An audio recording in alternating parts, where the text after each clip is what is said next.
warahmatullahi wabarakatuh. Perkenalkan, nama saya Siti Nur Amanah, saya sebagai perawat. Perkenalkan, nama saya Wirna Wenisi, saya sebagai pasien. Di sini saya akan melakukan komunikasi terapeutik tentang gangguan jiwa dengan kasus halusinasi penglihatan. Selamat menyaksikan. Terima kasih, selamat menyaksikan. Assalamualaikum warahmatullahi wabarakatuh. Waalaikumsalam warahmatullahi wabarakatuh.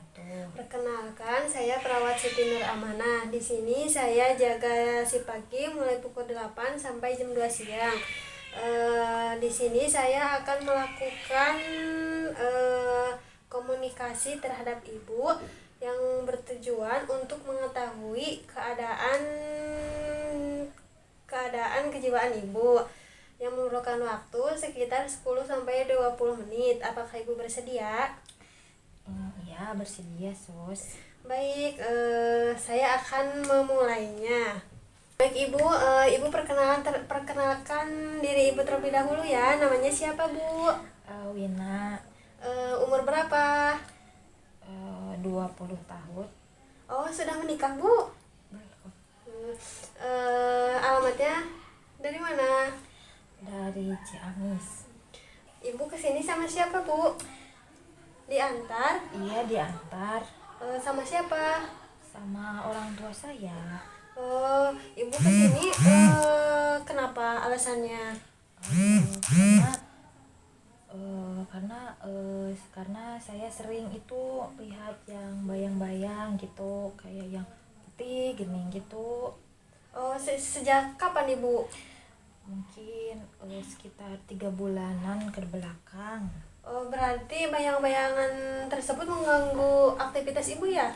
Iya, suka kayak serem gitu gening, tapi enggak bayang-bayang sih, setiap di pojoknya sok ada siga ada yang ngeliatin gitu gening. Coba ibu tunjukin di mana bayangan putih itu bu? Untuk di ruangan ini. Iya. Oh, itu di sana ada. Ibu awalnya kenapa ya bu bisa kayak gini? Jadi saya dulu itu stres bu, Kenapa? karena dulu tuh saya punya masalah sama seseorang. Nah, itu teh saya suka kepikiran orang itu, tapi makin lama teh bayangannya bukan orang itu, jadi kayak aneh gitu. Oh, bayangannya seperti apa bu? Kayak itu gitu nih, yang putih sebet gitu, tapi Oh, kayak juga ada yang nampak gitu gini. terjadinya itu kapan aja ya bu? Pada waktu kapan aja gitu? Apakah setiap hari? Apakah gimana? Iya, hampir setiap hari kalau mau tidur. Oh, pada malam hari ya bu? Iya gitu. eh itu dalam sehari kalau mau tidur doang, apa kalau siang juga ada? Siang mah kadang sih kalau lagi sendiri suka suka ada yang ngeliatin gitu. Jadi setelah saya berbicara komunikasi dengan ibu mengalami gangguan halusinasi penglihatan, di mana gangguan halusinasi penglihatan yaitu pasien yang mengalami ketakutan ataupun senang saat melihat bayangan, sinar, bentuk, kemudian bentuk kartun, melihat hantu ataupun monster, entah itu berwujud ataupun tidak. Kemudian penyebab dari gangguan penglihatan itu tersendiri yaitu adanya stres, banyak pikiran, kurangnya tidur, banyaknya mengkonsumsi alkohol, dan adanya gangguan kejiwaan. Adapun tanda gejala dari halusinasi penglihatan yaitu ibu merasa ketakutan, gelisah, kemudian melihat bayangan namun itu tidak nyata. Adapun cara mengatasi gangguan halusinasi penglihatan yaitu kurangi stres, melakukan aktivitas olahraga fisik, mengalihkan perhatian, dan memfokuskan pikiran. Adapun cara mengontrol halusinasi ada 4. Yang pertama dengan cara menghardiknya, yang kedua melatih komunikasi, yang ketiga melakukan aktivitas, dan yang terakhir yang keempat meminum obat. Ini saya akan mempraktekkan bagaimana cara mengontrol halusinasi penglihatan yang dengan cara menghardiknya. Di sini saya akan mempraktekannya, kemudian ibu mengikutinya ya bu. Yang pertama, kedua tangan ibu menutupi kedua mata ibu, kemudian ibu katakan, pergi, kamu bayangan palsu, kamu tidak nyata. Coba ibu diulangi ya bu. Pergi, Kamu tidak tidak nyata. Kamu hanya Kamu hanya bayangan palsu. Baik ibu, begitu cara mengontrol halusinasi penglihatan. Apabila ibu melihat bayangan-bayangan seperti bayangan-bayangan putih ataupun bayangan-bayangan hantu, entah itu berwujud atau tidak, ibu cukup bisa dengan cara menutup kedua mata ibu dan berbicara, pergi, kamu bayangan palsu, kamu tidak nyata, gitu ya bu. Baik. Apakah ibu mengerti apa yang saya sampaikan? Alhamdulillah mengerti bu. Coba ibu ulangi apa yang telah saya sampaikan tadi. Jadi kalau saya ada bayangan-bayangan lagi seperti bayangan putih, itu harus menutup mata dan bilang pergi, kamu tidak nyata, kamu cuma bayangan palsu, seperti itu. Kemudian gimana respon ibu setelah saya beri penjelasan tentang mengenai halusinasi penglihatan terhadap ibu? Jadi saya lebih tahu, jadi saya bisa mengontrolnya jika saya mengalami halusinasi, ada penglihatan bayangan-bayangan aneh itu. Baik ibu, ibu untuk kedepannya jangan merasa takut, jangan merasa gelisah. Jadi bayangan-bayangan tersebut cuma bayangan yang tidak nyata gitu bu. Ibu jangan memikirkannya, ibu cukup fokus dengan masa depan ibu, dan jangan banyak pikiran. Baik ibu, pertemuan kali ini sudah selesai. Apakah ibu memerlukan saya bisa ke ruang perawat atau memanggilnya ke perawat yang lain? Terima kasih ibu, semoga ibu kedepannya tambah lebih baik ya bu, tambah sehat, dan ibu segera pulang dan bertemu keluarga. Terima kasih ibu. Assalamualaikum warahmatullahi wabarakatuh. Waalaikumsalam warahmatullahi wabarakatuh. Perkenalkan, nama saya Wina Bayuningsi dari kelas 3A. Kenalkan, nama saya Siti Nur Amanah. Di sini saya sebagai pasien. Di sini saya akan mempraktikkan komunikasi terapeutik pada pasien gangguan jiwa dengan kasus harga diri rendah. Assalamualaikum warahmatullahi wabarakatuh. Waalaikumsalam warahmatullahi wabarakatuh. Oke, perkenalkan ya, Mbak. Di sini saya Wina Bayuningsi, perawat yang berada di ruangan ini. Saya berjaga di ruangan ini dari pukul 8 pagi sampai jam 2 siang. Sekarang Mbak yang perkenalan ya Mbak. Nama Mbak siapa Mbak? Nama saya Siti Sus. Kepanjangannya? Siti Maisaro. Baik. Jadi saya manggil Mbak siapa ya? Mai Sus. Oh, Mai aja ya Mbak. Ya. Baik. Untuk alamat Mbak dari mana Mbak? Alamatnya dari Ciamis Sus. Oh, Ciamis. Oke. Sekarang apa yang dirasa sama Mbak? Saya merasa bosan karena saya merasa hidupnya tidak berguna bagi siapapun. Oh, seperti itu. Tidak berguna ya Bu. Kenapa Ibu merasakan tidak berguna seperti itu?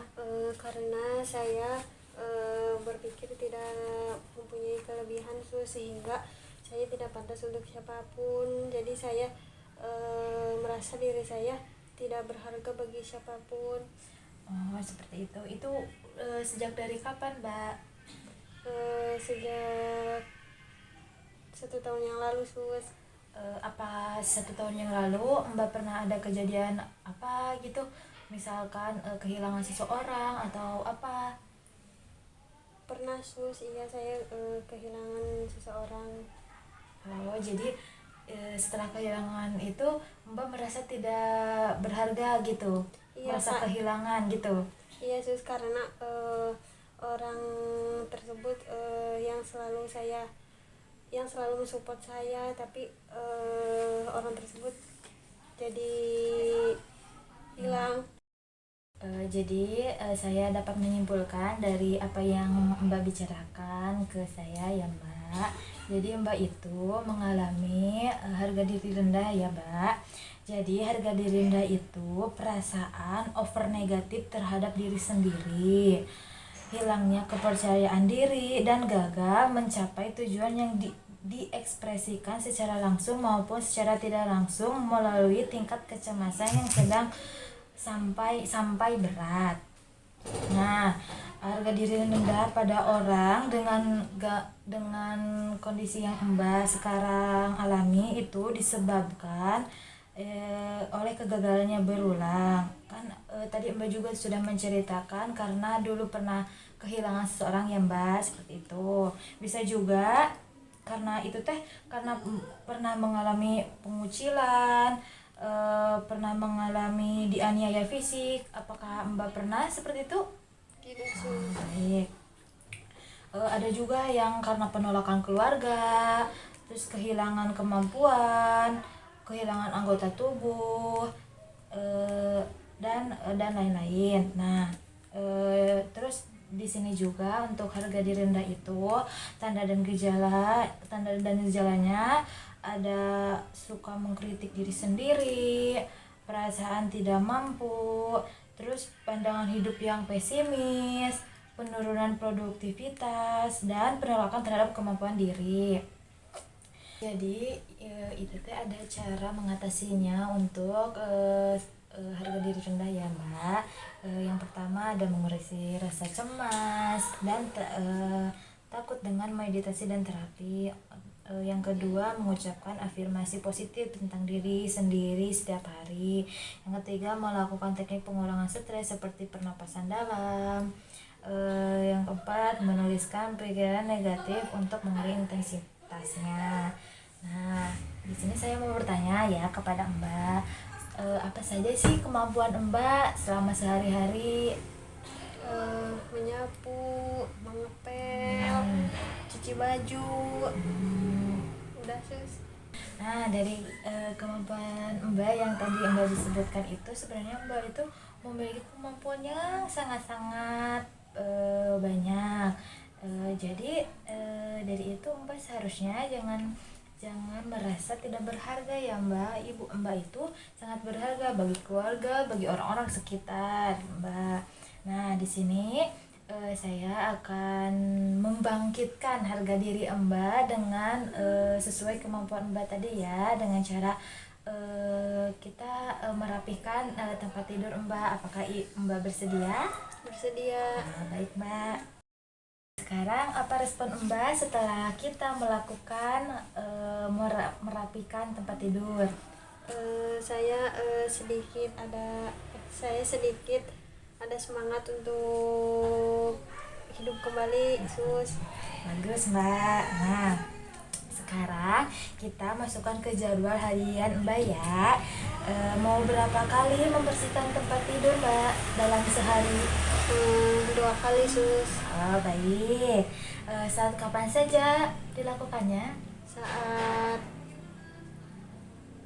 pagi dan sore sus. Oke.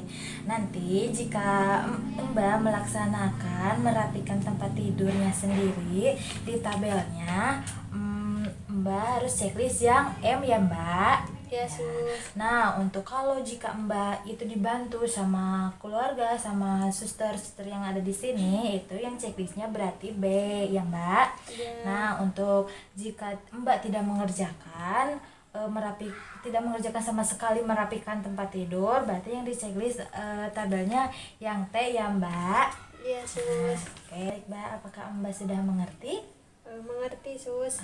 Coba Mbak ulangi lagi apa yang saya tadi jelaskan.